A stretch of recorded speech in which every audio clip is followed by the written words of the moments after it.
Hello friends, welcome to DElEd classes with Avani. I hope आप सभी अच्छे होंगे। हमने लास्ट वीडियो में संविधान के शिक्षा संबंधी अनुच्छेदों के बारे में बात की थी। आज की वीडियो में हम बाल अधिकार के बारे में देखेंगे। बाल अधिकार हम जानेंगे कि बाल अधिकार होता क्या है, उसकी डेफिनेशन देखेंगे। कुछ बाल अधिकारों के बारे में देखेंगे कि क्या क्या अधिकार होते हैं।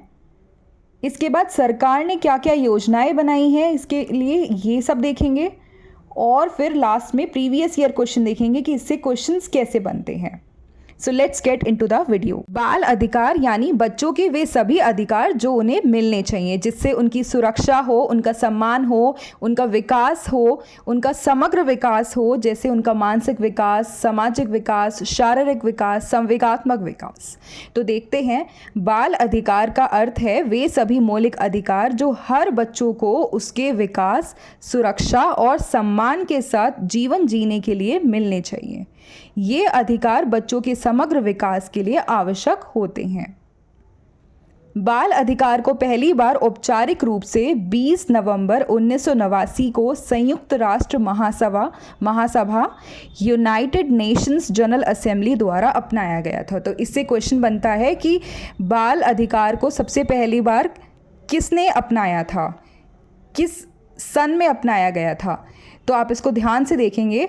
बाल अधिकार को पहली बार औपचारिक रूप से 20 नवंबर 1989 को संयुक्त राष्ट्र महासभा यानी यूनाइटेड नेशन जनरल असेंबली द्वारा अपनाया गया। इस दिन को हम संयुक्त राष्ट्र बाल अधिकार संधि यानी United Nations convention on the right of the child UNCRC के रूप में मनाया जाता है। ठीक है, UNCRC United nation convention on the rights of the child. तो अब हम बात करेंगे मुख्य बाल अधिकारों के बारे में, क्या क्या बच्चों को अधिकार प्राप्त हैं। सबसे पहला अधिकार जीवन का अधिकार, राइट टू लाइफ। तो हर बच्चे को जीने का अधिकार है। हर बच्चे को अधिकार है कि उसको साफ पानी मिले, भोजन मिले, चिकित्सा सेवाएं मिले। तो देखते हैं, हर बच्चे को जीवित रहने का अधिकार है। इसका मतलब है कि बच्चों को जन्म लेने से लेकर उसकी संपूर्ण मानसिक और शारीरिक सुरक्षा का ध्यान रखना सरकार और समाज की जिम्मेदारी है। तो ये सरकार और समाज की जिम्मेदारी है कि बच्चे का संपूर्ण मानसिक विकास हो, शारीरिक विकास हो, उसकी सुरक्षा का ध्यान रखा जाए। जैसे किसी भी नवजात को जन्म से ही, जैसे मैंने आपको बताया था, भोजन, साफ पानी और चिकित्सा सेवाओं का अधिकार है ताकि उसका स्वास्थ्य ठीक रहे। इसके बाद है शिक्षा का अधिकार, राइट टू एजुकेशन। तो हर बच्चे को मुफ्त और अनिवार्य शिक्षा प्राप्त करने का अधिकार है। हर एक बच्चे को अधिकार है कि उसको मुफ्त शिक्षा प्राप्त हो। ठीक है, बच्चा हर दिन स्कूल जाता है। क्यों? क्योंकि उसको पढ़ने का हक है। ये उसका अधिकार है कि वह पढ़ लिख सके और अपने सपनों को पूरा कर सके। जैसे इसका उदाहरण देखते हैं, 6 से 14 साल के बच्चों के लिए भारत में निःशुल्क शिक्षा का प्रावधान है, जिससे गरीब बच्चों को पढ़ाई का अवसर मिलता है। तो ये हमने अनुच्छेद 21A में देखा था कि बच्चों को अनिवार्य और निःशुल्क शिक्षा का प्रावधान है 6 से 14 वर्ष की आयु वर्ग के बच्चों को। ठीक है, इसके बाद तीसरा अधिकार है खेलने और मनोरंजन का अधिकार, right to play and recreation. तो बच्चों के लिए आप देखते हैं स्कूल में प्लेग्राउंड्स का अरेंजमेंट करवाया जाता है, बहुत सारी प्रतियोगिता करवाई जाती हैं, स्पोर्ट्स एक्टिविटीज़ करवाई जाती हैं। क्यों? क्योंकि ये बच्चे का अधिकार है, जिससे उसका शारीरिक विकास हो सके। तो देखते हैं, बच्चों को खेलने, मनोरंजन और अपनी रचनात्मक गतिविधियों में भाग लेने का अधिकार है। उदाहरण, बच्चों के लिए स्कूलों में खेल के मैदान और क्रीड़ा प्रतियोगिताएं आयोजित की जाती हैं ताकि उनका शारीरिक विकास हो सके। नेक्स्ट, स्वास्थ्य का अधिकार यानी राइट टू हेल्थ। तो ये बच्चे का अधिकार है कि उन्हें स्वच्छ वातावरण मिले, उन्हें पौष्टिक आहार मिले। जैसे आप देखते हो स्कूलों में पोलियो अभियान चलाया जाता है, बच्चों को निःशुल्क टीके दिए जाते हैं। तो देखते हैं बच्चों को स्वास्थ्य सेवाएं, पौष्टिक आहार और स्वच्छ वातावरण का अधिकार है। उदाहरण, सरकार द्वारा बच्चों को पोलियो की खुराक और टीकाकरण अभियान के तहत बीमारियों से बचाने के लिए निःशुल्क टीके दिए जाते हैं। इसके बाद है शोषण के खिलाफ अधिकार, right to protection from exploitation. तो बच्चों को शारीरिक, मानसिक या यौन शोषण से बचाने का अधिकार है। तो बच्चों को अधिकार है कि उनकी मानसिक, शारीरिक और यौन शोषण से सुरक्षा की जाए। उदाहरण, जैसे बाल मजदूरी पर प्रतिबंध लगाया जाता है, तो बाल मजदूरी पर प्रतिबंध लगाकर सरकार बच्चों को जबरन काम करने से बचाती है और उन्हें शिक्षा प्राप्त करने के लिए प्रोत्साहित करती है। अब हम नेक्स्ट देखते हैं राइट टू एक्सप्रेशन यानी अभिव्यक्ति का अधिकार। तो बच्चों को अपनी राय रखने का और स्वतंत्र रूप से अपनी बात कहने का अधिकार है। बच्चा अपनी बात को खुलकर कह पाए। उदाहरण, स्कूलों में बच्चों से उनके विचार पूछे जाते हैं, जैसे क्लास प्रोजेक्ट या ग्रुप डिस्कशन में भाग लेने के दौरान। तो बच्चों से ग्रुप एक्टिविटीज़ करवाई जाती हैं, क्लास प्रोजेक्ट्स करवाए जाते हैं ग्रुप में, और बच्चों को अपॉर्चुनिटीज़ दी जाती हैं कि वो अपने भी पॉइंट्स को रखें तो भाग लेने के दौरान, ताकि वे अपने विचार को व्यक्त कर सकें। ठीक है, ये है अभिव्यक्ति का अधिकार। तो नेक्स्ट है परिवार और देखभाल का अधिकार, right to family and care. हर बच्चे को अपने माता पिता या अभिभावक द्वारा उचित देखभाल और संरक्षण पाने का अधिकार है। अगर किसी कारणवश यह संभव नहीं है तो राज्य को यह सुनिश्चित करना चाहिए कि बच्चों को वैकल्पिक देखभाल मिले। जैसे जो अनाथ बच्चे हैं उन्हें अनाथ आश्रम भेजा जाए, वहाँ पर उनकी उचित देखभाल की जाए। ठीक है, ये थे हमारे कुछ अधिकार। अब हम बात करेंगे कि सरकार ने इसके लिए क्या क्या प्रयास किए हैं। सरकार ने इन बाल अधिकारों को सुनिश्चित करने के लिए क्या क्या योजनाएं, क्या क्या नीतियां बनाई हैं। उत्तर प्रदेश सरकार ने बच्चों के अधिकारों की सुरक्षा और इन्हें बेहतर जीवन प्रदान करने के लिए कई कदम उठाए हैं।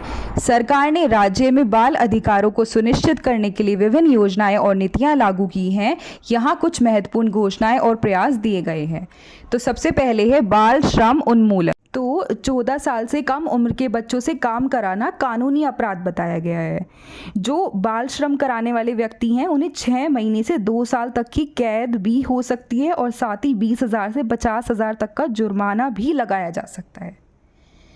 तो उत्तर प्रदेश सरकार ने राज्य में बाल श्रम को खत्म करने के लिए सख्त कानून लागू किए हैं। इसके तहत 14 साल से कम उम्र के बच्चों से काम करवाना कानूनी अपराध है। बाल श्रमिकों के पुनर्वास यानी उन बच्चों की स्थिति को सुधारने के लिए, तो बाल श्रमिकों के पुनर्वास के लिए योजनाएं चलाई जा रही हैं जिससे उनको शिक्षा और व्यावसायिक प्रशिक्षण प्रदान किया जा सके।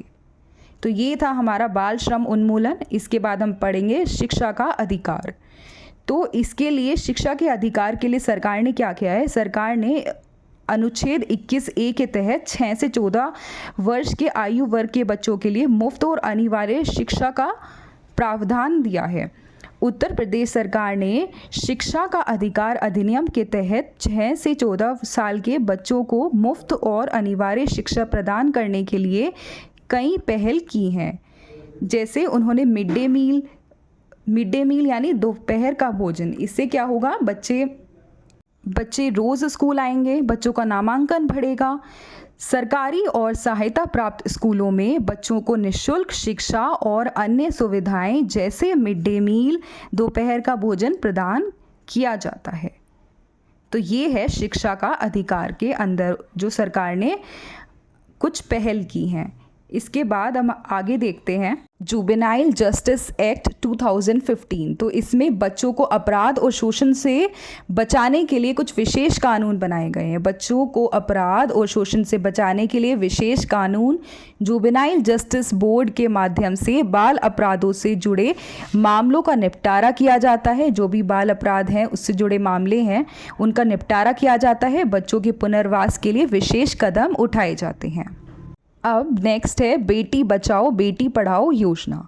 तो उत्तर प्रदेश सरकार ने बालिकाओं के अधिकारों की रक्षा और उनके सशक्तिकरण के लिए बेटी बचाओ बेटी पढ़ाओ योजना को प्रभावी रूप से लागू किया है। इसका उद्देश्य बालिकाओं की शिक्षा को प्रोत्साहित करना और लिंग अनुपात में सुधार लाना है, तो जिससे लड़कियों को भी समान अवसर मिल सके पढ़ने के, तो यही इसका उद्देश्य है। इसके बाद नेक्स्ट किशोरी स्वास्थ्य और पोषण योजना। सरकार ने किशोरियों और बच्चों के स्वास्थ्य को बढ़ावा देने के लिए किशोरी शक्ति योजना और राष्ट्रीय किशोरी स्वास्थ्य कार्यक्रम जैसे कार्यक्रम शुरू किए हैं। इनका उद्देश्य बच्चों को सही पोषण और स्वास्थ्य सेवाएं प्रदान करना है। तो बच्चों को सही पोषण मिल पाए, बच्चों को सही स्वास्थ्य सेवाएं मिल पाए, यही इसका उद्देश्य है। मिशन शक्ति अभियान। तो जो बालिकाओं के खिलाफ अपराध होते हैं उनको रोकने के लिए, उनके बारे में जागरूकता को फैलाने के लिए ये वाला अभियान चलाया गया है।